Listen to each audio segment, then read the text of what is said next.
all of our panelists. I see that you all logged in and settled. Before we kick off the meeting, I'd like to just acclimatize us to some house rules. If you cannot see my presentation, please let me know, Tobile. And then I'm going to try to see if I can drive from the side. No, we can see it. We can see it. Perfect. Right, so first things first, we request that all of our delegates, if you do have that functionality, please ensure that throughout the course of this program, which is a short program, that you please keep your mics muted and that your video function is also disabled, just so that we can support the event with some strong bandwidth. If you are speaking, we would like to invite you, and that's to the panelists, to please then switch on your mic and switch on your video. If you do have comments and you want to engage, you're welcome to raise your hand, and then I will give you an opportunity to speak. All of the presentations will be made available after this session. There will be a link to the annual report video. Also on the WRC Knowledge Hub, the full report is available and accessible, but we will also ensure that we email it to you just for ease and convenience. And then if you're not familiar with the platform, if you look at the bottom of your screen, you will see that there is a Q&A tab. Please click on the Q&A tab to submit any questions throughout. We do have on call some of our WRC members that will be able to answer some of those questions. If not, we will ensure that there is a follow-up where we can then take your questions or feedback to you. Another acclimatization, if you're not comfortable with the Q&A, you're welcome to do a chat. If you do want to greet each other, you're welcome to also use the chat box facility to do the same. Let's quickly take an overview of our program. I've already introduced myself. We will, after this short introduction, just play the WRC annual report video. The purpose of this is in a short 7 minutes, just to give you an overview of the work that has been done and also some of the key performance achievements for the year. We've invited a sample of our stakeholders, partners, and contributors to the work of the WRC. We do not work alone, and nothing can be achieved without the support, input, and partnership from our key partners, our innovators, entrepreneurs that we partner with, our researchers, and the wider water sector. So we do have a sample of those, just to share a little bit about some of the key projects and performance highlights of 2019, because it's sometimes better to hear it from a person and not just to see it in images and sound. We will then give an opportunity to WRC personnel. Dr. Mamohloding Tlhagale, who looks after international relations and stakeholder corporations, will talk about the WRC stakeholder approach, and Dr. Mandla Msibi, Group Executive, Innovation and Impact, will take us through the Corporate Plan 21. We will then give an opportunity for you to ask some questions, and then we can field those if you're not using the Q&A or the chat box. Then our CEO, Mr. Desigan Naidu, will then give us some remarks and input in terms of what's the year of past and also what we're looking ahead of and some of the key strategic things that we will be looking at. And then we will close the session. We will respect the time and try to keep to the time. So I'm asking our speakers to just keep to that slot. The purpose of this meeting, we always call our stakeholders to chat about what we think should be the direction of the organization and key projects that we should focus on. We get your input. We felt that it was very important to loop back and give you the feedback so that you can see where your input has gone. So without any further ado, I'm going to ask my colleague Tobile to play the WRC annual report video as part of this launch. Tobile, if you give me 2 seconds so that I can remove myself from the screen to give you an opportunity to do so.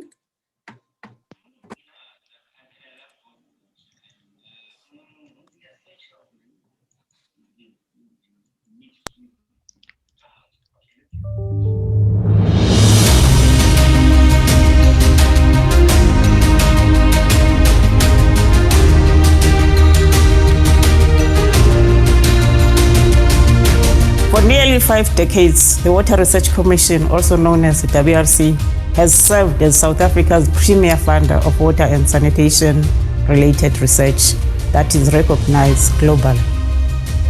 During 2019-2020, the WRC has continued to play its important role as a water sector knowledge hub by ensuring that its research and innovation products contribute to the improvement of sustainable water and sanitation services for all South Africans.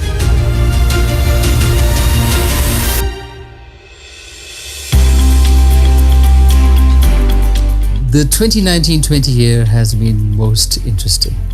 Just when we thought we could have a sigh of relief getting over the prolonged drought on the one hand and the unrest in the higher education sector on the other, in the fourth quarter we were plunged into the global COVID-19 pandemic. And as a responsible science and technology institution, we took our place in the fight against the COVID pandemic, launching a series of information sheets to empower people around how to deal with it, and a series of COVID-19 related science-based webinars aimed at sharing knowledge and exploring effective solutions and mechanisms to supplement the government-led measures for mitigating against the spread of the virus. The Commission also launched, pivotally, the COVID-19 wastewater surveillance program with sector partners early on in this current financial year, including the universities, the NICD, the WHO, and of course the Department of Health. Our performance highlights include the fact that the WRC initiated 92 new projects in the various disciplines in water and sanitation in the WRC. And over the past 5 years, together with this very productive community of practice, which is currently rated in the top 20 in the world, we completed 480 research projects, ensuring a continuous contribution of new knowledge to the sector. The studies include microplastics and their occurrence in water sources, including freshwater sources, organizing to utilize human waste in a much smarter way, for example through the biobricks made from human urine, and projects that guide the implementation of safe water reuse in our municipalities to increase water security. During this year, the WRC projects led to 44 new innovations, technologies, or services that could be used. And we further invested in 18 other innovations to take them past the initial stage, proof in laboratory, and out into the market. The innovations are evaluated through smart programs like SASTEP, and this is in partnership with the Bill and Melinda Gates Foundation as part of the global program of Reinvent the Toilet. And we want to fast-track the adoption of the innovations and emerging sanitation technologies in South Africa, in Africa, and the world. Another pivotal program is called WADA, done in partnership with the Department of Science and Innovation, to evaluate the products that are coming from various bases to better prepare them for the open market. We, as always, have a very strong emphasis on building research capacity in South Africa and supporting several related capacity building initiatives, such as hackathons and youth events. The WRC in the 2019-20 year supported 362 students in their studies, and I'm happy to say that 344 of them were in the master's and PhD domain. We also spend a lot of effort to train and mentor new research leaders, and have had tremendous success in this regard. As we sit, we've been able to demonstrate in the 19-20 year that 60% of the research leaders on the new projects were in fact from the designated groups, and most younger than 50 years old. And this is an important part of the transformation. In addition, we place a lot of emphasis on organizing for communities not just to be the subjects of research, but to be active participants in this. And in the 19-20 year, we had 109 projects that were community-based. And these included a variety of disciplines, including successful food gardens in schools and good measures, new toolboxes for emerging farmers to become more sustainable and successful. One of the highlights was the conclusion of the multi-use water schemes project, and this was done in the Vembe district in Limpopo. It impressed the African Development Bank, one of our key partners in this project, so much that they now want to replicate this in every single country on the African continent.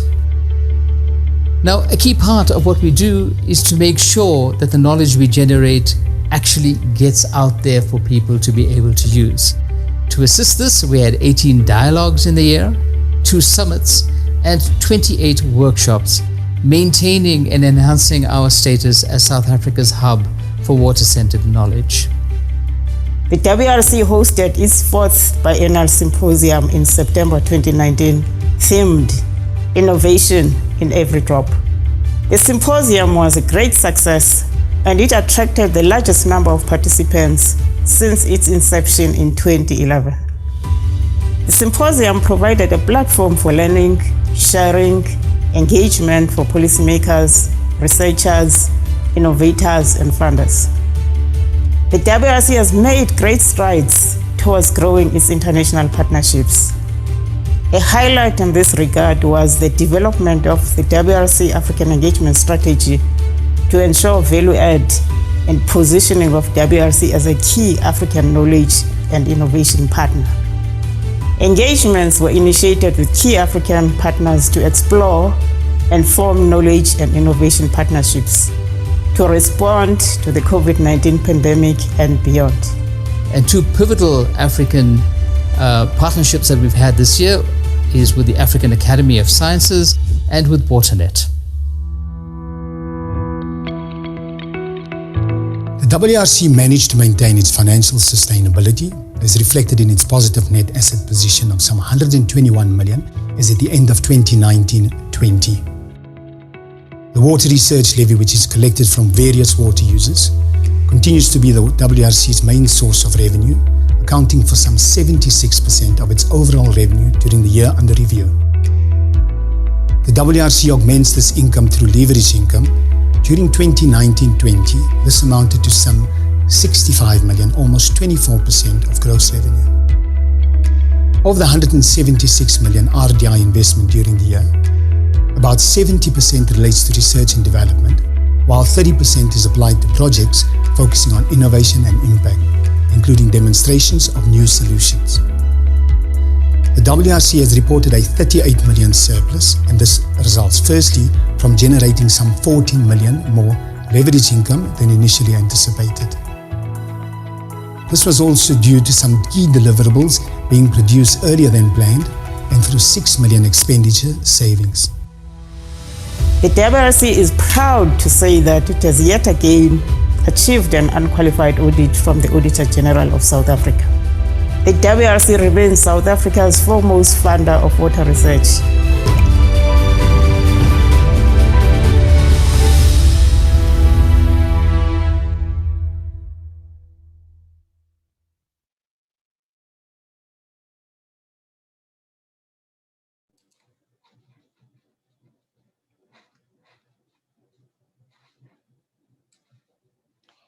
Thank you, Tobile.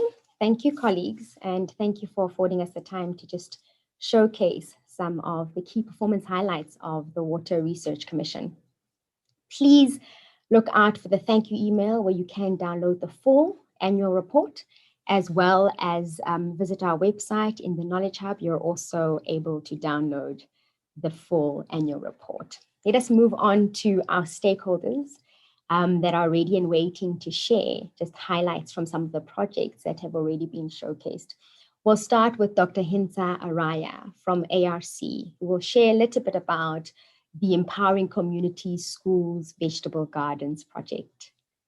Mr. Hinsa, over to you. Thank you, Chair.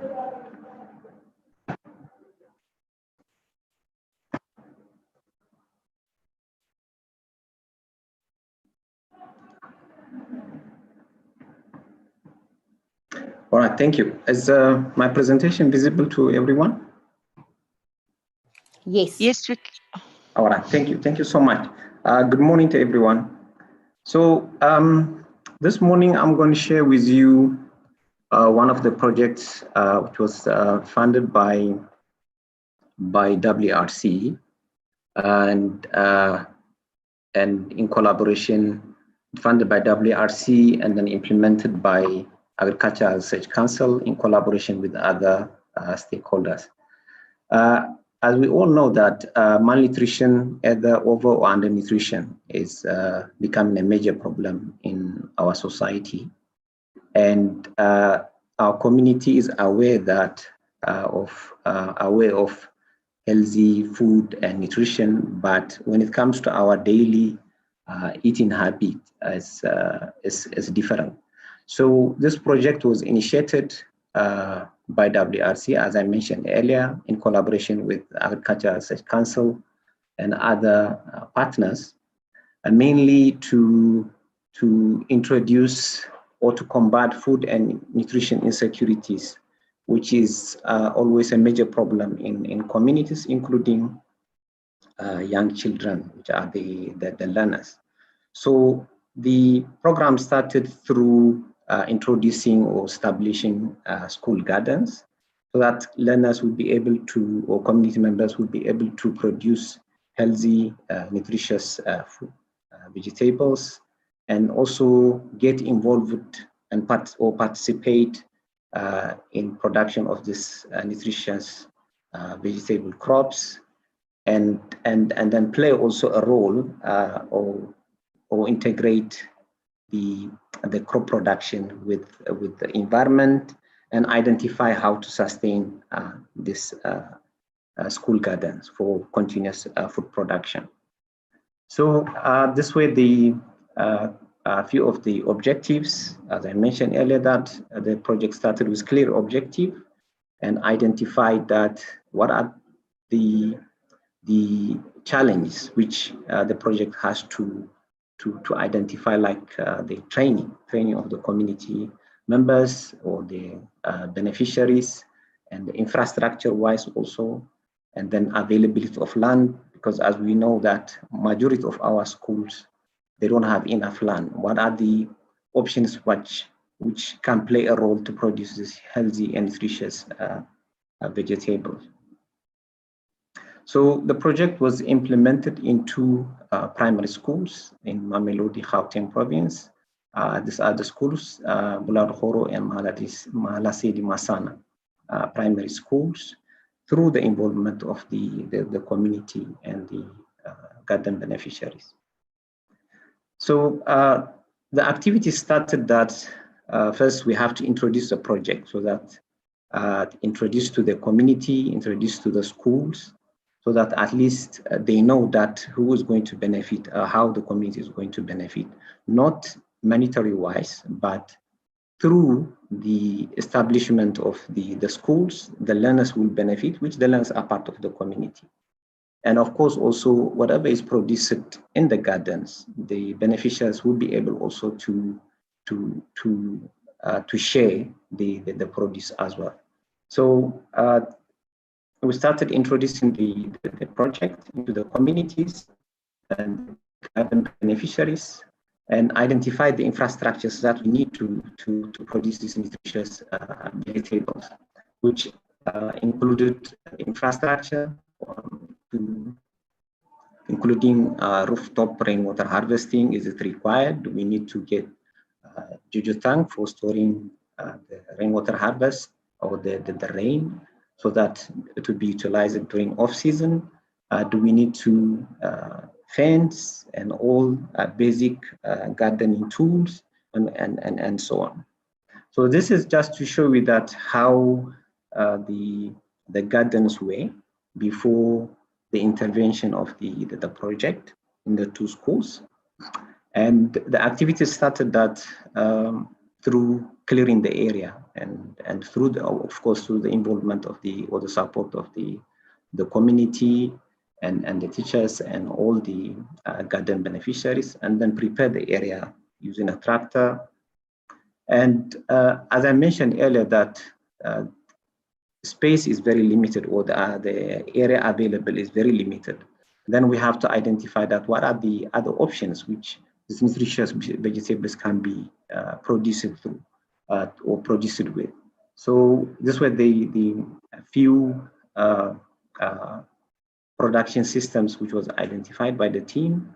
The bag system, where one can be able to produce vegetables vertically in a very small area, and also using a vegetable tunnel, which is a very small area which requires about 5 to 12 meters, but one can produce intensively different nutritious vegetables. Then, of course, also the beneficiaries need to be trained so that at least we minimize the gap. So we started, we provided training to the community members or garden beneficiaries. We provided accredited training in both schools. Then this way the few activities during the training, and of course also supported them with protective clothing and other gardening tools like I mentioned earlier. Now, infrastructure-wise to the schools, we supported the schools with different storage tanks, JoJo tanks, so that they can be able to store rainfall, which I will show you in the next slide. Introducing rooftop rainwater harvesting, installing gutters, and of course also install, which is the drip irrigation system, which is known as efficient way of irrigating crops. And this is how the garden looks like after the intervention. You can see that the bag system is there, or the conventional system production is also there, so that the learners and the community members can be able to see that the difference, or to introduce research as well. This is inside the tunnel, how we try to split the small available area and then try to grow different vegetables like leafy vegetables, legumes like cowpea and carrots and others. And of course also, as we all know, that South Africa is very prone to one of the countries which is prone to climate change. So we also introduced the mulching or conventional production of these leafy vegetables using the weed. Instead of throwing the weed, utilize it as a mulch so that you minimize your water loss through evaporation. And of course, also the infield rainwater harvesting technique, also, or catchment, as you can see on the photos. And then after that, we, with the support of the community, harvested the vegetables. A certain part was provided to the feeding scheme, to the kitchen, and then the other part was also utilized by the community members or the beneficiaries. And this is how we enjoyed the vegetables produced in the gardens. So, in conclusion, or just brief after the completion of the project, we identified that school gardens can play a great role in our community, and learners can be easily participate in production of these vegetables, and of course also through the it's like a way of hands-on learning for learners, and of course also it can play a great role in especially when it comes to their eating habit, and of course to the environment as well. They can be able to integrate production, crop production, or leafy vegetable production with the environment. And again, also, agriculture doesn't mean that it's always getting dirty, but there are also a number of other research one can include, which will also give them an opportunity that will create awareness at the early stage. And from the production systems we introduced, the bag system was one of the best way of producing these leafy vegetables, especially in schools. We've got a very limited space. And of course, this can be integrated with rooftop rainwater harvesting, and the schools can be able to save about 70% of water, which can be utilized off-season. And this can contribute or strengthen the water-food nexus. There are challenges, yes, especially during the holiday. There should be a permanent employee or permanent personnel who look after the gardens. Of course, infrastructure is also another challenge. This is my last slide. I would like to acknowledge the Water Research Commission and Agriculture Research Council and the other stakeholders. And of course, also the reference group who contributed a lot and guided us all the way to the completion of the project, and the project team, and I thank you. Thank you, Dr. Henza. Thank you for that presentation that really does showcase the impact of research on solving the challenge of food security. Thank you very much. While you're logging off, I'd like to invite Ms. Megan Skalkwyk from Umgeni Water to also just give us a short presentation on promoting the safe reuse of water. She will be talking about the Umgeni Water Double Water Recovery Plant Project. Megan, if you're ready, you're welcome to share your screen and proceed with your presentation. Thank you. Thank you.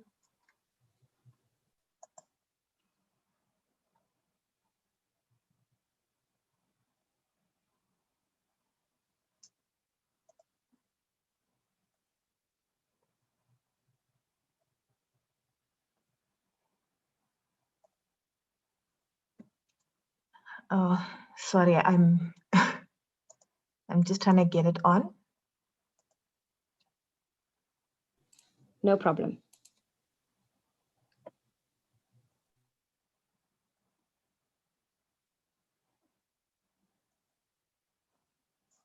Can you see? Yes. Oh, thank you so much. Good morning, everybody. Sorry about that. My name is Megan Skalkwyk. I'm a process engineer from Umgeni Water, and I'll just take you through Umgeni Water and the WRC's collaboration on the Double Reuse project. So Umgeni Water is the second largest water board in South Africa, and it services the KwaZulu-Natal province, covering a supply area of 2.9 million households. The core business of Umgeni Water is bulk water provision, but the company involved, the organization realized that total reliance on surface water is unsustainable. So the organization embarked on an investigation to look at alternative and sustainable water sources. To accomplish a sustainable solution, one needs to take into account the full value chain of water, because water is finite, and when you utilize a certain portion of water, you impact the entire water cycle. Currently, more than 2 billion people worldwide have no access to clean water because more than 80% of wastewater returns to the environment untreated. According to the National Water and Sanitation Master Plan, by 2020, South Africa will need 17% more water than we currently have available. So reuse is a necessity worldwide. The National Water and Sanitation Master Plan identifies the implementation of water reuse as one of the key interventions for augmenting water supply and trying to meet a number of United Nations Sustainable Development Goals. And the development of testing appropriate reclamation technologies is an important aspect towards supporting institutional implementation of water reuse and for improving public understanding and informed acceptance of water reuse. The Water Research Commission, in collaboration with Umgeni Water, have initiated a study, WRC project K52807, which is aimed at demonstrating water reclamation technologies at a pilot scale and establishing a national water reuse learning forum as a platform for sharing and exchanging knowledge on water reuse and technical information on the performance of water reclamation technologies. The aims of this project align directly with the objectives of the National Water Resource Strategy. It's a very exciting time considering that there are so many schemes that are being implemented in South Africa at the moment. Our facility aims to be a place that assists with technology implementation by being able to take different combinations of technology and use them in a flexible manner, as well as comparing different technologies in parallel with each other. We will also look at operational and maintenance strategy within the South African and KwaZulu-Natal context, as well as risk mitigation and lifestyle costing. Public buy-in is very dependent on education and this dissemination of education. And this is one of the most important aims of this project. When implementing this project, the plan is, as I said previously, to answer challenges, reuse challenges of others that are implementing reuse projects, as well as research challenges. And then also looking at implementing these facilities whilst using limited resources such as electricity, as well as infrastructure when you're putting this in a rural context. Then we are also looking at taking international research and then placing it in a South African context so that it is more usable and within our context, as well as looking at the costs around it, being able to take into account tariffs as the South African context in terms of economy is much different to those internationally. And then obviously, again, comparative testing of units as well as reuse systems. So to look at education and awareness, this takes into account public buy-in. Now the WRC have published lots of, they've done lots of research on education, looking at what the public already knows. This was a project that was undertaken by Sarah Slavitt, and then also how to communicate with the public to ensure that they understand their rights and they also understand the risks and the way forward. So the plan for public buy-in is to have site visits where the public can interact with the units and have access to the units, as well as see how treatment is undergone. Then we'll have classroom sessions looking at treatment options, as well as discussing risks and risk mitigation.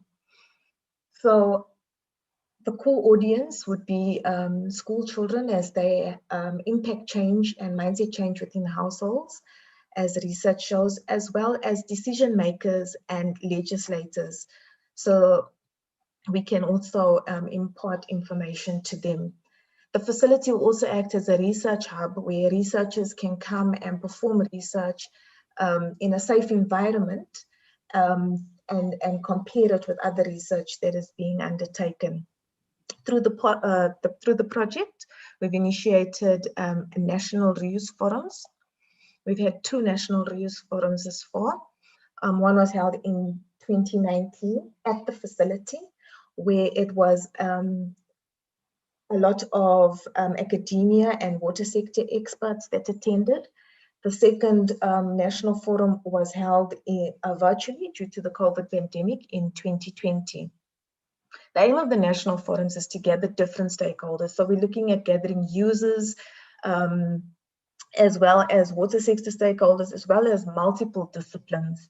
The aim is then that people can discuss their research, where we can find gaps and also overlaps. Where the gaps are, we will, this is information that can be used for other research projects, as well as the overlaps can be used for collaborations and sharing of information. When you put different stakeholders together in a room and they allow them to network, this allows for a more holistic solution to challenges that are being faced, because you're looking at it from all different angles and not working totally siloed. During this project, where Umgeni has initiated many collaborations for reuse, We've had obviously student funding and capacity building through the Water Research Commission for master students and PhD students from the University of KwaZulu-Natal. We also have initiated collaborations with national institutions such as University of Pretoria, DUT, where they are undertaking projects to look at contaminants of emerging concern and their removal efficacy through the reuse project. University of Pretoria is looking at the removal of nanomaterials, and Durban University of Technology is looking at the removal of EDCs, as well as antiretrovirals and PCR investigations, especially now with the current pandemic. This also feeds into a Water Research Commission projects that are currently being undertaken, one looking at de facto reuse by Mr. Chris Swartz. We've also initiated collaborations with local governments, such as the City of Cape Town, who is implementing reuse, as well as eThekwini, who have multiple reuse projects. Then there's a collaboration with the University of Birmingham, looking at comparing biotechnology with reuse technology.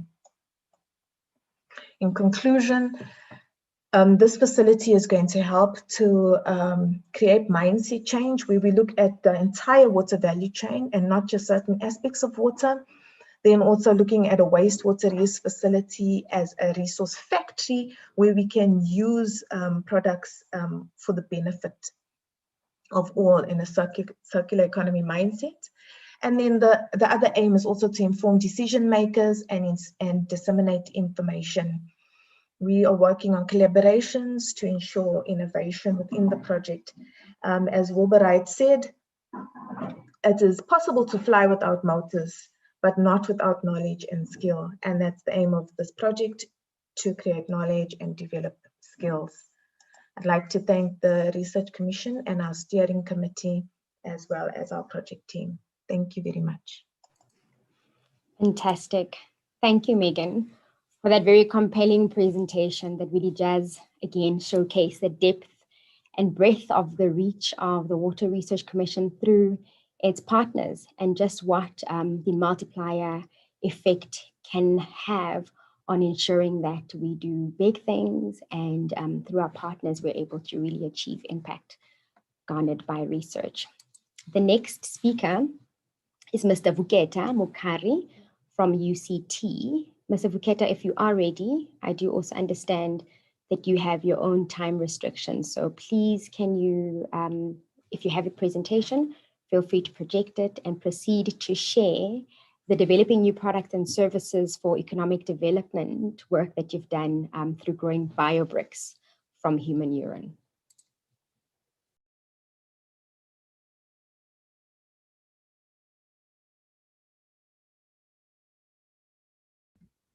Hey, good morning, everyone. Yeah, it's really great being able to meet you all virtually, and I hope you're all doing well. And yes, as introduced, my name is Vuketa Mukari, and I'm a master's student at the University of Cape Town, and I've been working with Dr. Dylan Randall on the BioBreaks project for the past 3 years.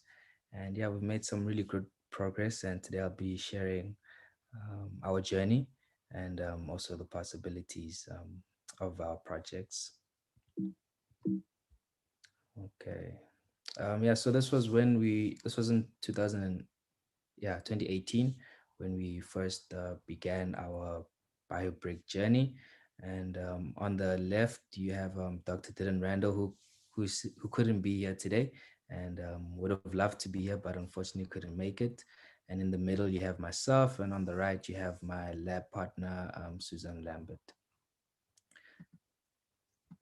And yeah, so we managed to get a lot of attention from the BioBricks project, I think mainly because of the urine aspect of it. And it is very exciting. And though the urine does attract a lot of people to the project, I'd like to just add that the bacteria that we use are actually the main superstars as well, because without them, none of this would be possible. And so how did we do it? With the help of the Ruketa, bacteria? apologies to interrupt you. Your volume is a little bit low. Is there any way to maybe just project the presentation is really interesting and we want to Okay. get everything that you're sharing. If you can just increase the volume, please. All right.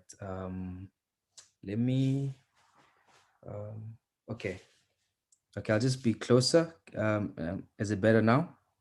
Yeah, and then just, yeah, keep it there. Okay. Thank you. Okay, so yes, the process began with the stabilization of urine. Seeing that urine was the main ingredient, we needed to stabilize it, and what that means is we needed to keep the nutrients required for the process in the urine, because they do get released spontaneously into the atmosphere. And so with the addition of calcium hydroxide, we managed to contain all the nutrients we required for the process. And then once we were able to stabilize the urine with all the required nutrients, we then tested making biocolumns using a synthetic urine solution. And that was successful after a couple of attempts as well. And then we also then had to come up with I guess, a prototype. This was the prototype urinal that we came up with, and this allowed us to collect large volumes of urine at a time, and also at the same time, this this urinal is very novel because it not only makes fertilizer, but it's also waterless as well, and kills off that urine smell that we don't like so much. And then we also then had to test real urine, and we managed to grow biocolumns testing real urine, and that was also a success. And then we then had to test if we could grow actual biobricks, and that was also a success as well. So starting with the urine stabilization, as explained, what happens is you have fresh urine, and 90% of that is actually nitrogen, which is fixed as urea, which is the component that we need for this process. However, when you introduce urease, which is the enzyme, it releases carbonate ions, and then also ammonia and ammonium. And so this is how the urea degrades over time. So what we did was, with the addition of the calcium hydroxide, is that, with the addition of the calcium hydroxide, is that you increase the pH to about 12, in that range, 11 to 14. And what that does, it kills off the pathogens, but it also stabilizes the urine as well. And then with the biocolumns, how we managed to do that was we took sand and we added bacteria to the sand. And then these bacteria then take up the urea that is found in the urine, and they release calcium ions in a, well, there are calcium ions in the urine, and then the calcium and the carbonate that is found is then precipitated into calcium carbonate. So this calcium carbonate is the same calcium carbonate that nature uses to make seashells or the coral reefs, better known as calcite. So this calcite is what we use to cement the sand together. And so we're only able to do this because of the bacteria, Sporosarcina pastöri. This bacteria has high urolytic activity, which is what we need, because we need to break down that urea, and it's non-pathogenic, and is what is commonly used in the studies that we're using, or the processes that we're using. So this was the first setup we had for growing the biocolumns, and we managed to produce hard solids from sand and bacteria and urine. And then what we needed was to collect urine. So what we do is we have a container and we add calcium hydroxide, And then urine is donated by everyone in the building who uses the urinal. And then over time, the calcium hydroxide precipitates a calcium phosphate fertilizer. And also what it does is it increases the pH to 12.5, which kills off all pathogens and the smell as well. And so, yeah, this is the urinal, prototype urinal. It's not so sexy, but this is just the prototype. We are working on a improved urinal, which will be more efficient and will look much better. But this is removable, which is the nice thing. So it's not connected to the sewage line at all. So the urine comes in and then the calcium hydroxide then stabilizes it. And then when it's full, it's collected and taken to the lab where we extract the fertilizer, and then we use the remaining urine for our biobrick projects. And you get about 280 grams of fertilizer per urinal. And then we decided to try out creating an actual brick. We only were using the columns just because it was easier to test and required less material. But once we're confident with our process, then we went on to making the biobricks in the rectangular shape. And yeah, it was a success as well. So what happens is we have the mold, and then we poured our sand and aggregate, mixed it with bacteria, and then you seal the mold, and then you pump urine through, and then after 4 to 6 days, you have a solid. And this is the solid brick, yeah, which is made with the help of the bacteria. So no added energy is required. All they need is just food. And the strength of the bricks, we've managed to improve the strength exponentially in the past 3 years. We started off with about 3.6 MPa, and now we've managed to grow bricks as strong as 16 MPa, which is comparable to bricks, clay bricks that are on the market already. And since we are comparing to bricks on the market, we'd like to know if it's possible growing this at scale, and it definitely is. Seeing that Biomason, which is a US company, they grow biobricks, and they grow 2,500 bricks per day. But however, they use a synthetic urea solution, whereas we use urine, and then we extract the urea that we need, which is much better to use, seeing that the synthetic urea is actually causing a lot of damage to the environment, while the manufacturing process of the urea is really costly to the environment. And so at a large scale, what we need is just to get fresh urine collected using our waterless urinals, add calcium hydroxide. And the first product that will come out of that stage would be the calcium phosphate fertilizer. And then the next stage is taking the remaining urine, and then we run it through the bio brick manufacturing process, and then you have bio bricks as a product. And then the third stage, the waste that's found or that's released from the second stage would be urine as well. However, once you add sulfuric acid, you can also recover nitrogen in the form of ammonium sulfate, which is another fertilizer that can also be sold on the market. And then the waste from there can also possibly be used to recover water using different processes, or potassium, which is remaining in the urine.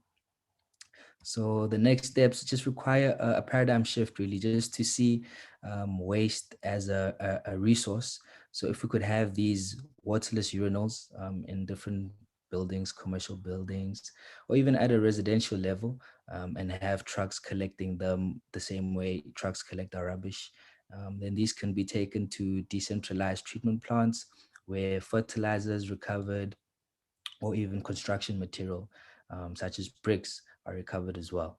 And that's how this circular economy thinking can allow us to produce biobricks and fertilizer that can actually save the planet, but also build homes and also feed the planet. So yeah, that is just a brief update on what we've been working on so far. And thank you guys for your time. And I'd like to thank WRC as well for the funding throughout my master's journey, and also for all the great opportunities provided. Thank you, Vuketa. Another really great presentation, a compelling case for this paradigm shift in waste management. You did a great job in presenting that. And good luck with the rest of your studies, and also good luck with the next project that you need to move on to. Our next speaker, we're running 5 minutes behind, but I'm sure to save us some time at the end, it's actually 10 minutes. So I'll try to make it up and respect all of our time. So Mr. Kenny Pasha, are you ready with your presentation to share how we promote transformation and redress through sustainable multiple use services? Mr. Kenny? Good morning, Sisi Kosi and colleagues from WRC, but also members of the panel. From Tsukhan's point of view, I would like to take this opportunity to thank all of you for giving us an opportunity to come and share with you the project that we implemented together with Water Research Commission. The title of the project was called Operationalizing Community-Based Multiple-Use Water Services. In brief, we call it the MES. The program was implemented in Limpopo province, and we identified the two districts, which is Kukune District Municipality and Vembe. And we have 3 villages in each. So I think part of the implementation team, we have the African Development Bank through the African Water Facility as the funder, and the Water Research Commission was actually the implementing agent. We have Limpopo Provincial Government as the key stakeholders. And then within the government, we actually worked with the Department of Water and Sanitation and the Department of Agriculture. On the ground, we have Tsukhan as the facilitator, and we also have IMI covering the research component. So may we move to the next slide, please? So I think this one is more like just explain what this MUS is actually all about. I've already talked about the multiple use water services. This is actually one of the approach which consider people's multiple water needs, especially in planning and providing water services, because in most cases, people just talk about MUS when it comes to provision. But when they're actually planning their schemes, designing, they really never take into consideration how better we can actually design our system in such a way that at the end of it, they will actually be able to cater for domestic, productive, livestock, agriculture, and other uses. Let's actually continue to the next one. So I think when we actually started this program, we actually asked ourselves, are we within the government legislation, or maybe are actually doing something unto government? So, but I think we actually managed to bring the Department of Water and Sanitation, which we are actually able to share with us their guidelines, especially for the provision of water for small-scale multiple use, which was actually updated in 2019. So this really fully support, the concept of multiple use, making water available for productive and beneficial use, resulting in economic growth, improved livelihoods, and improved the quality of life. So I'm sure in the first, 6 projects that we did, I think IMI went back and conducted the evaluation. We really achieved, I think, 80% of what MUS is actually meant for. Can we move to the next slide, colleagues? This is actually one of the government, policy framework that also support the multiple use, which is called the National Water Policy Review. It was actually reviewed in 2013. And I'm sure it also says the approach is the one that incorporates all water users in areas including water supply must be adopted in planning of bulk water infrastructure. So, for example, even when you actually thought about implementing water or providing water services in cities or in townships or even rural areas, please, even if it's actually a bulk water supply, think about water for livestock, water for household gardens, water for other uses, because those are quite very much important. But what I like about the National Water Policy Review was actually the participatory planning approach, because this helps us a lot, especially in avoiding what we call at the end part of it, we call them the illegal, connections and stuff like that, but also conflict that might actually arise due to people maybe fighting over water resources. Next slide, please.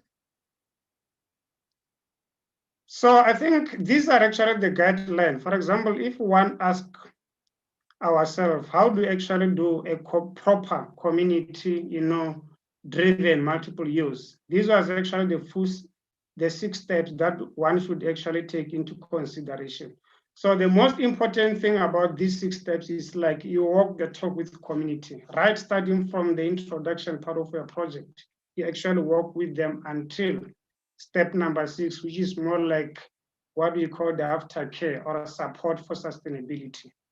So I think those are actually some of the pictures. For example, on the right-hand side, we can actually people from the village drawing up their own, map, identifying resources that are existing in their communities, and then where are the water pipes, where are the actual potential water resources that they might actually use, and also being able to share with us the historical background, whether this source is actually enough to provide water for the entire season.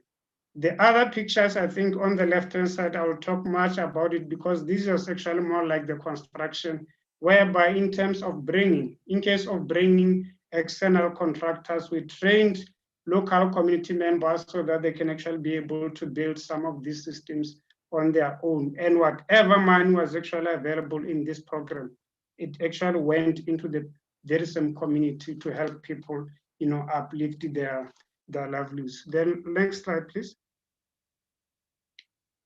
So these were actually the participating communities, especially in phase 1. We have 3 communities in Vembe, like as I've already said before, and then the other 3 were actually in Skukune.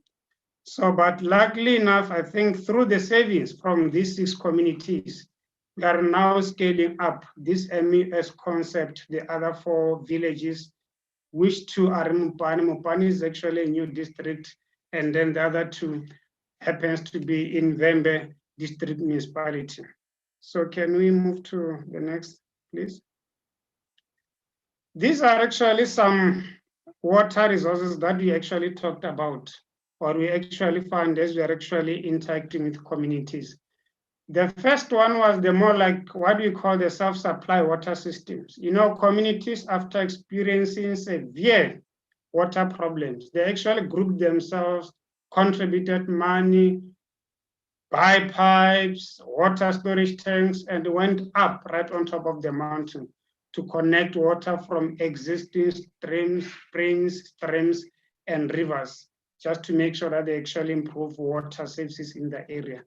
The second one that we actually came across, these are the municipality water systems that are implemented by our water services authorities, are things like the dams, the reservoirs, the reticulation with household and communal standpipes. The last one, because remember the concept MES, it talks about water for multiple use, not only water for domestic use, but water for domestic plus. So the third resource was more like the farmers' irrigation. We are actually able, especially in villages like Shakuma and Piring, we're actually able to come across some irrigation systems that people are actually using to grow vegetables in order to, sustain their livelihoods. The next slide.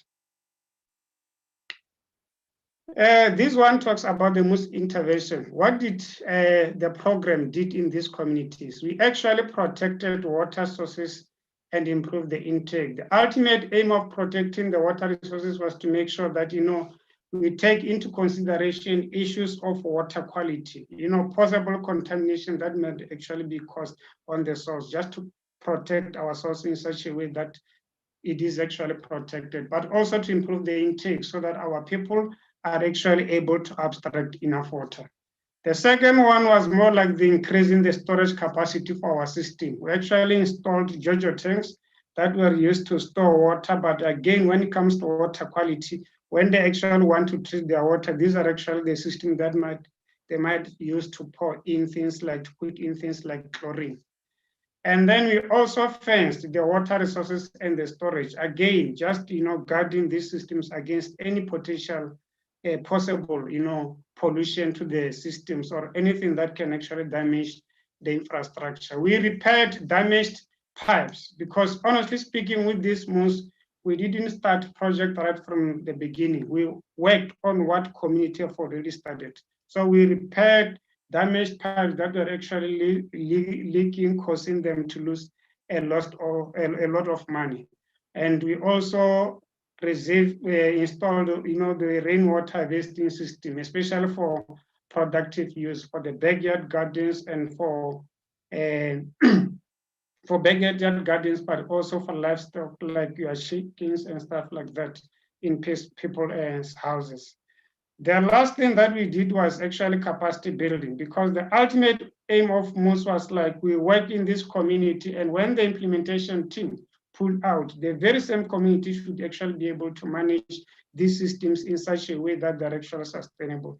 So we provided technical training, which also include things like operation and maintenance, but also because of the environment that we are actually living in, we also make them aware of this climate adaptation. What are the impact and how better can they actually adapt to whatever climate changes they're actually experiencing in their areas. The last thing we also talked about was actually the water quality. How do you actually manage your water quality, especially at the point of use? Because honestly speaking, not all the water that people are actually using needs to be treated. But I think water for domestic use needs to be cleaned. It needs to be good for people to can consume. So can we move to the next slide, please? These are more like the pictures of what actually happened in this project. I've already alluded to the fact that we never brought contractors from outside to come and work in this community. So we actually trained people, we recruited people from the very same community to come and construct things on their own. On the left-hand side, these are the people of Hamera. They are just happy, just being actually recruited. They're actually ready to start work. And then on the left-hand side, you can see laborers, workers are actually on their lunchtime, busy enjoying lunch. Can we move to the next slide? Which is also pictures. This is how materials was actually transported from the storage to construction site. But one thing for sure that I wanted to emphasize on this picture was like, because we made this project their project, not like maybe it was Tsohan's project, it was Water Research Commission, or it was actually their project. Even in terms of the storage, we never paid for any storeroom for the material. So the people themselves, they said, you know what? When we are actually building these projects on our own, we use so and so, or maybe we actually use our community hall as the storage. And then we said, what, let us just continue using this community hall. And they never expected any payment from us. The next slide, please. This is actually about the source development. Earlier on, I talked about the source protection. This is what we actually did, especially on the spring, just to make sure that the resources are actually well protected and safe against any possible condition. If you can look at the pictures on the left-hand side, you can even see the fence. It's not actually visible enough, but you can actually be the fence there. And then on the left-hand side is the separation box where we are actually able to, sieve, dirty from clean water, so that clean water is actually able to get into the system. So the next slide, I can see Kozi is trying to push me a bit. This is also about the fencing that was done by community members themselves. We just actually trained them, we bought the materials, and people are actually able to go and implement on their own. The next one.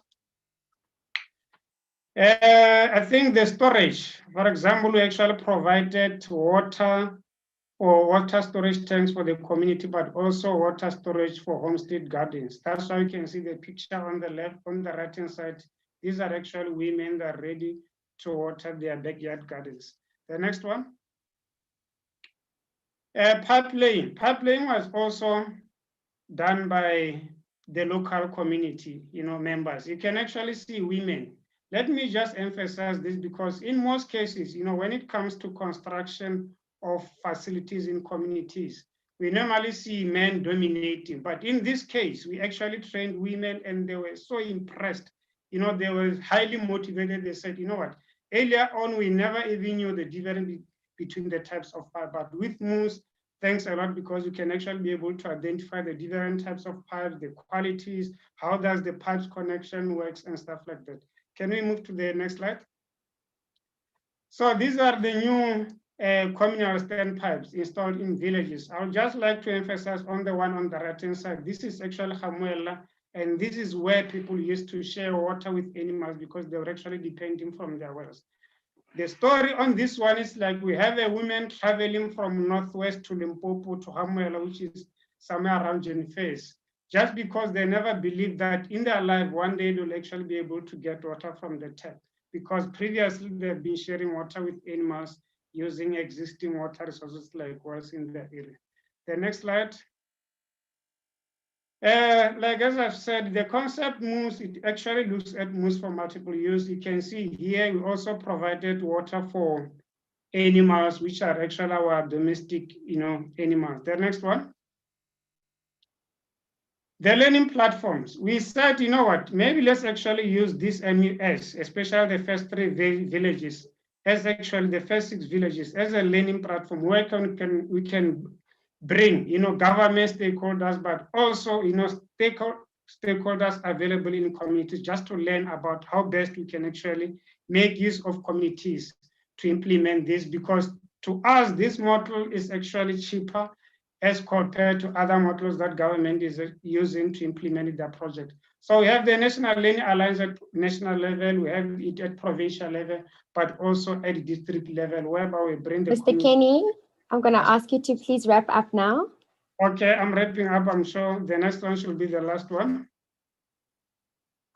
So yes, thank you very much, especially to all, the team, the implementing, team members who actually contributed towards the success of this project, especially to the Water Research Commission, the support that you gave us in this project. It really made it possible for people to realize for themselves that they can actually continue doing things for themselves. So in that note, I think that is the end of my presentation. Thank you very much, Seskus. Thank you so much. A brilliant presentation. It's always hard to cut the presentations short because everything that is shared is important and valuable.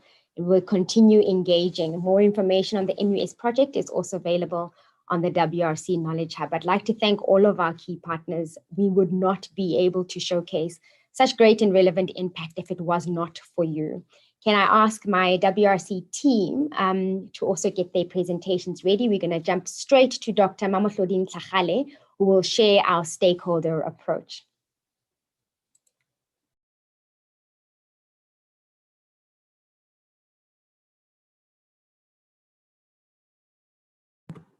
Good morning, colleagues. Kosi, just alert me if you are able to see my presentation, please.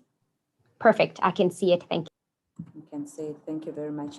I'm not going to take too much time. We just thought that we should, while we are celebrating this wealth of knowledge that were produced by the WRC and its partners, just use the opportunity to also share with you our stakeholder engagement approach, so that if you were not aware of some of the activities that we are doing, you would be aware and you would post the event, liaise with us so that we continue having a conversation with you. So our stakeholder engagement unit or activities that we are doing in the WRC is to really say we want to see value and impact of the work that the WRC is doing. As we're turning 50, there's a wealth of knowledge and innovation products that we have produced, but we want people to be aware of them. We want people to take up those solutions and the knowledge that we produce and make sure that it contributes to informing the decisions that are being taken in the water sector. And for the WRC, stakeholder engagement, it's a way in which we initiate our first discussion with potential partners. The partners that we are working with, some of which have presented today, it's financial and investment partners, it's implementation partners, policy, and those partners that generate the knowledge and solutions, some of which were showcased today. And also the stakeholder engagement for us is for us to learn from the other partners and the stakeholders how to improve on the work of the WRC, the business that we are doing. So as we engage with you, for us, we really believe and hope that it's a mutual benefit exercise. We would like to include our stakeholders in our planning processes, the implementation of the work that we're doing, to ensure that you are aware of what we're doing, but what we are doing is relevant and responds to the needs of the South African water sector stakeholders. As I've said, we'd like to see the engagements that we're doing and the work that we're doing influencing policy and decision making, and also seeing or enhancing impact in the water sector as a whole. And of course, as we engage with our stakeholders during the project planning and implementation, we want to make sure that we empower the communities and all the other people that are involved or are in the areas where we implement our projects.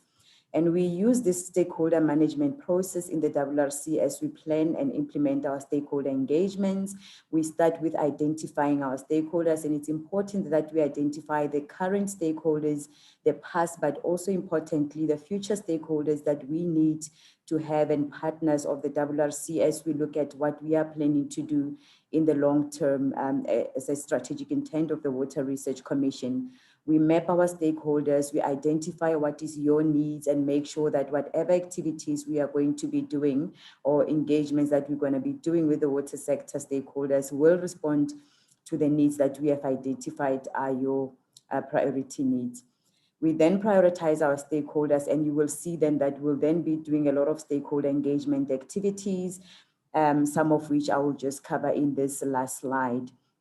So as I've mentioned, we normally are proactive in our identification of the kind of engagements that we need to do as the Water Research Commission. However, we also allow or we welcome you to contact us if you'd like us to have a specific engagement with you. Then we tailor-make our engagements to make sure that they suit whatever need we have identified, bringing on board all the WRC internal and external stakeholders that would add value to such an engagement that we'll be working with.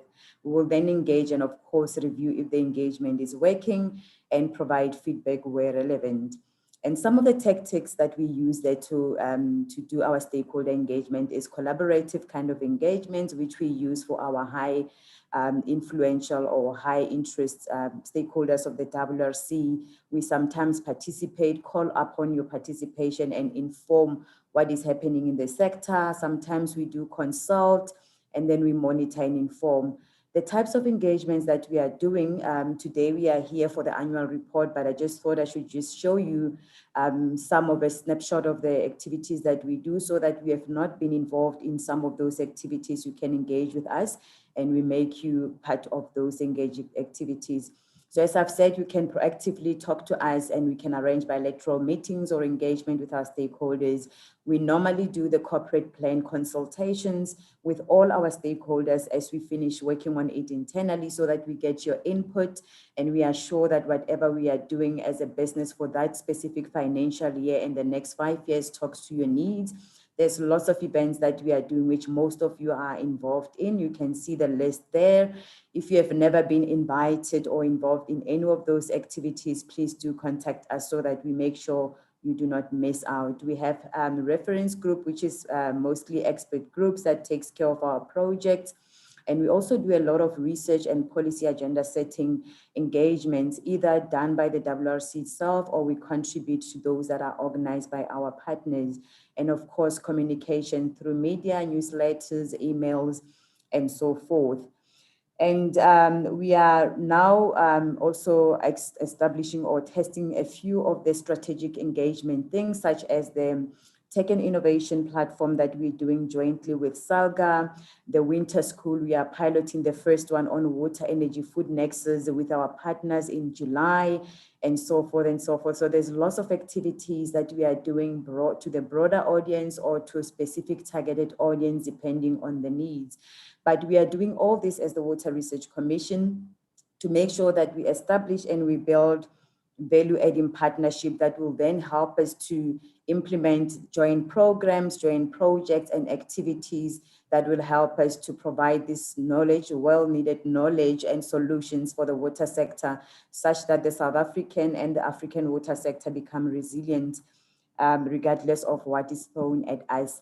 So if you'd like to be involved in any of those activities that I've mentioned and you have never received any invite, as I've said, or heard anything about it, do feel free to contact us through our stakeholder manager, Ms.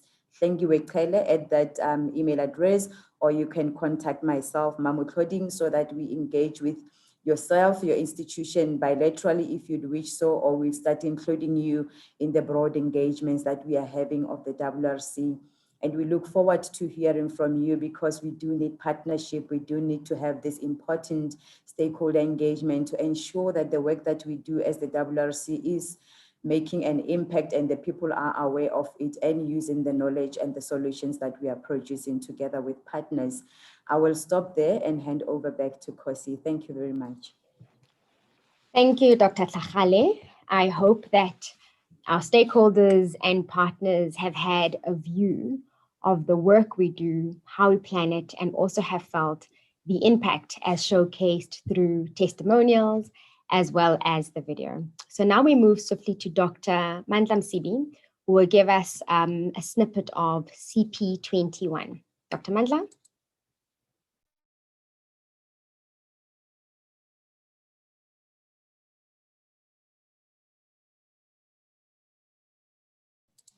I can see the presentation.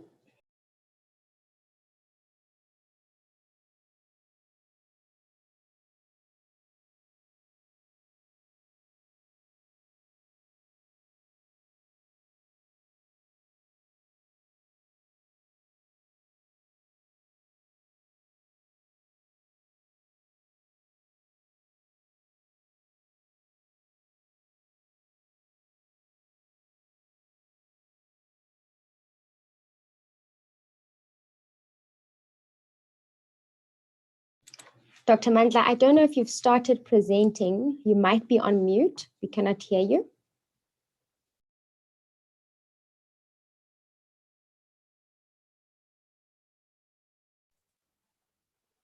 I had already started. Can you hear me? Yes. If you don't mind, sorry to pull you back. If you go 2 slides back, we could not hear a thing when you started, but you're welcome to proceed.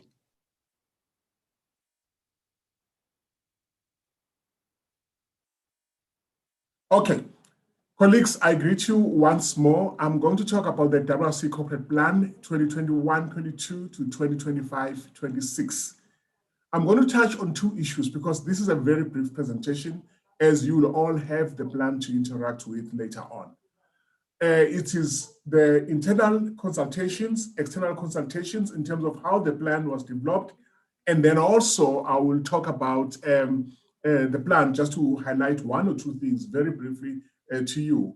And I'm doing all this so that I can whet your appetite and look forward to going through or reading the WRC corporate plan.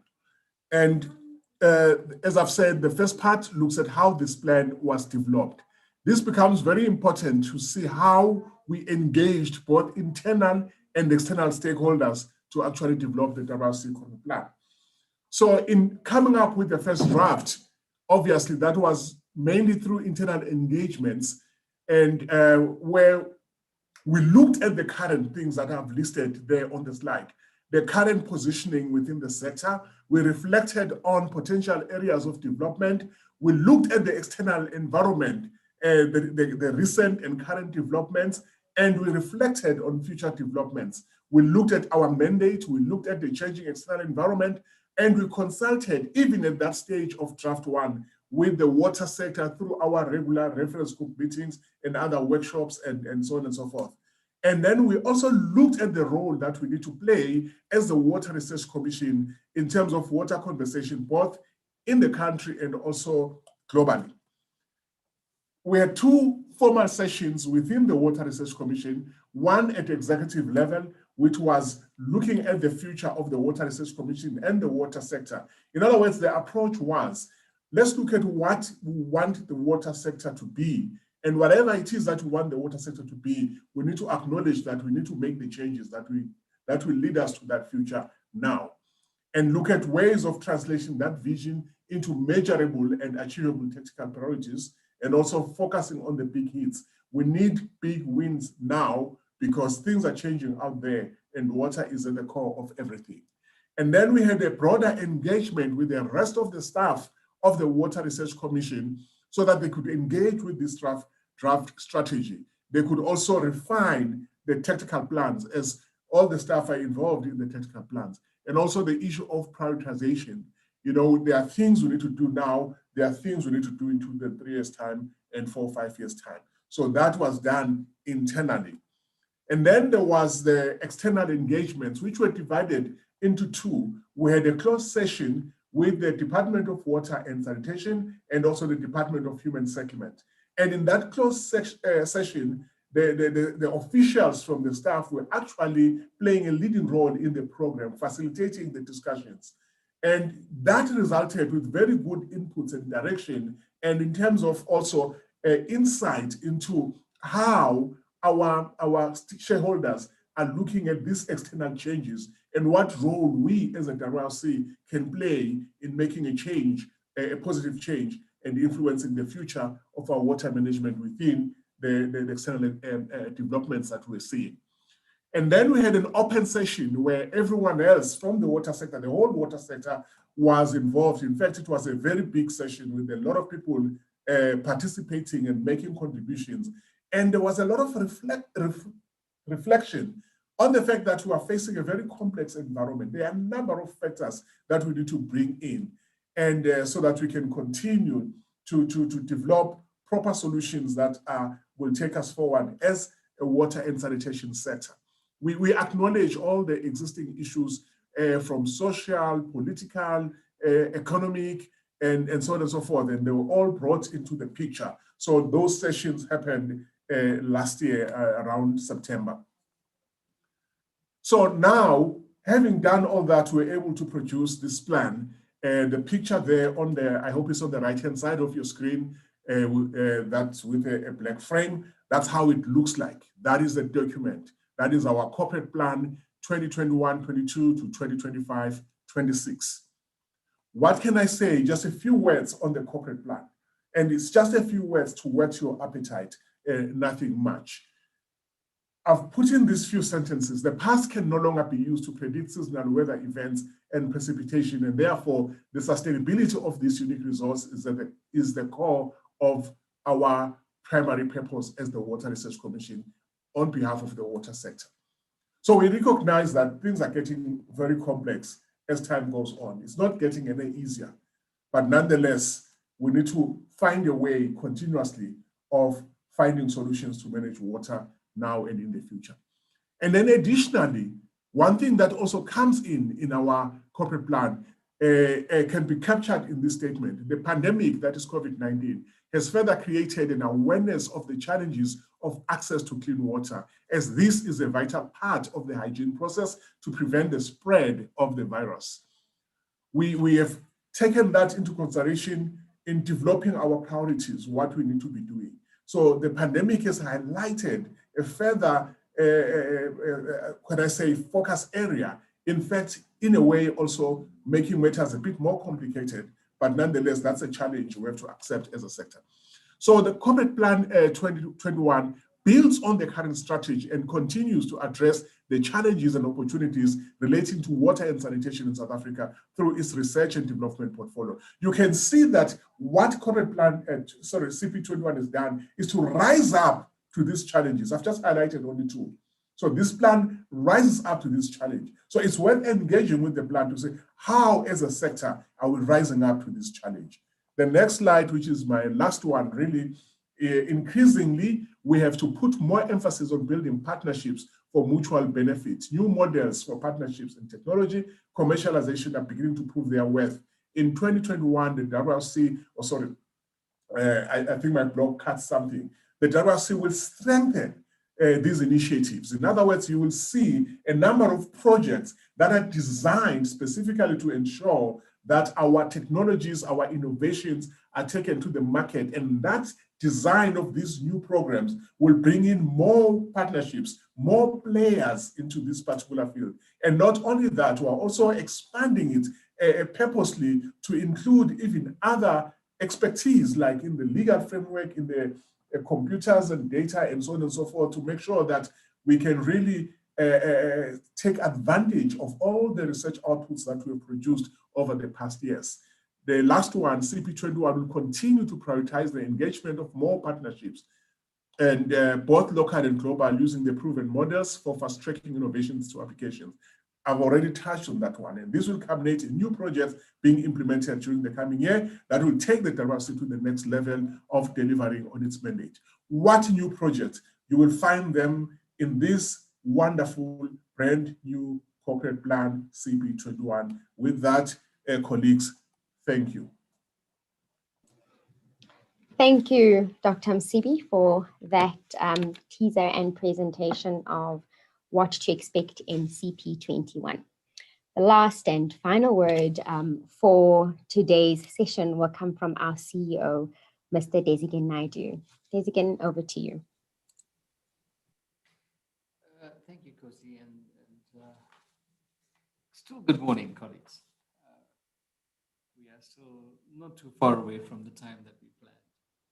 I want to thank all of the folk for their wonderful presentations. I'm sure you will have noticed that what we are showcasing is part of the transformation of this enterprise into the engagements around more inclusion. That means more Black people, more women, more youth, a greater variety of partnerships, not just the traditional academic partnerships, but beyond the academic partnerships into the world of work, into the world of development. And I'm sure you've noticed that we have upped the ante on our community empowerment programs, because it is our firm belief that our motto that talks about the power of knowledge to the people is something that will help us to grow our societies in a sustainable and in a powerful way. You know, colleagues, we sit now at the beginning of March 2021. We are approximately 1 year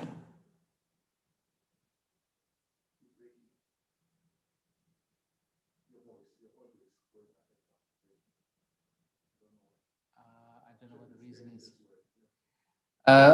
Kosi, Mama says there's a problem with the audio. Is that correct? You're a little bit soft, and then when you tilt your head down, we lose a few words. All right. Let me remove this. Maybe just take off the headset and the mic, yeah. I have removed the headphones, so maybe it will be better. Is better? It's perfect. Yeah. Thank you. Okay. Thanks, Des. Thank you. Thank you very much. So, colleagues, I'm not going to repeat what I said.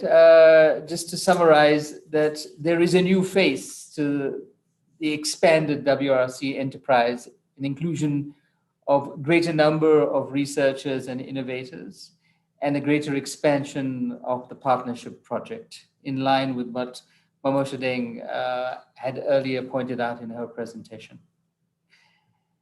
But I was saying that we are sitting now in March 2021.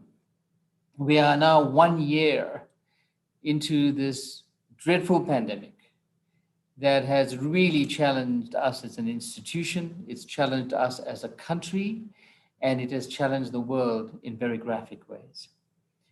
One of the important reasons why we are having this event to launch this report is to demonstrate that with the right kind of attitude, with the right kinds of partnership, with the right kinds of ethos, with the right kinds of support systems, with the right kinds of collaboration, we are able to still produce in the time of very great difficulties.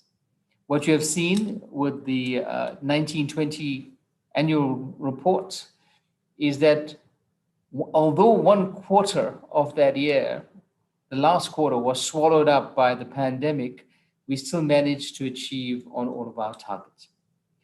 I'm very happy to tell you, although this is not verified, that even though we have had the most difficult year in 2020, ourselves and all of our partners, we think we're going to be able to produce a very similar kind of result in the 2020-2021 year as well. And one of the critical things that has happened in this time is that we have really come together as a community of practice. We have engaged the project leaders, we have done the surveys, we have had the webinars for us to engage how we're going to reorganize ourselves in this great difficulty. We have managed, in spite of having no levy increases, to increase the income of the WRC, that we will still produce the products, because we know that when we face such big challenges like the economic crisis, like the climate change crisis, like the COVID pandemic and its infections, the thing that really organizes to get us through that in a sustainable way is in fact knowledge-driven solutions. So to continue to produce that knowledge, to continue to empower our innovators, to continue to reorganize for the transformation of our society to a knowledge-driven society that is more inclusive, is absolutely paramount.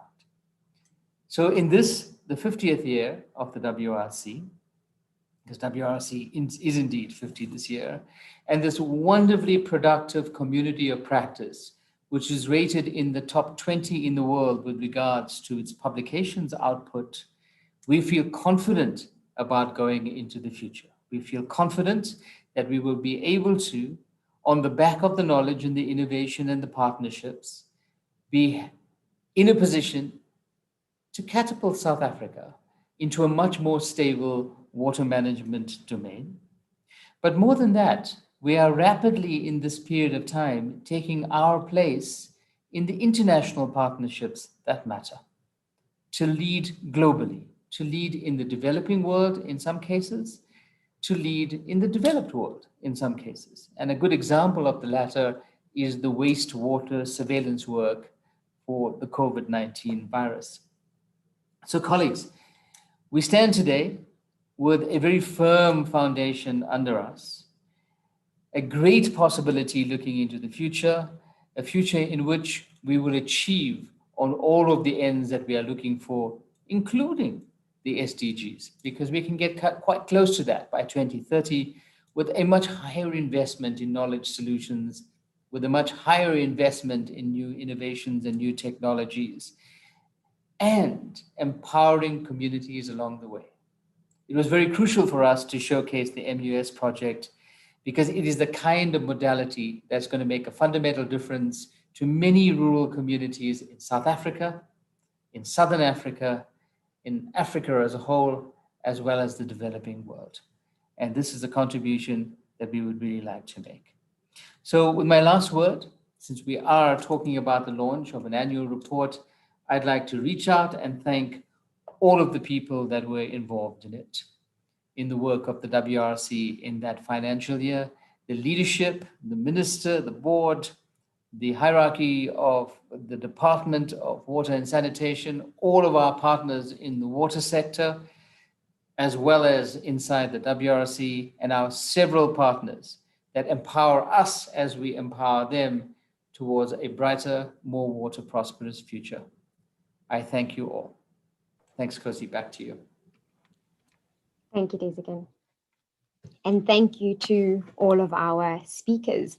It is 11:38, so we're 8 minutes over our intended time, but thank you so much for staying put and giving us opportunity to share with you. Just to reiterate what my colleague Mamohloding had highlighted, please do look out for the engagements this year, as we once again want input from all of our stakeholders to ensure that again, together, we deliver impact for the water sector, for South Africa, for the continent and the globe. Thank you all and have a great day further.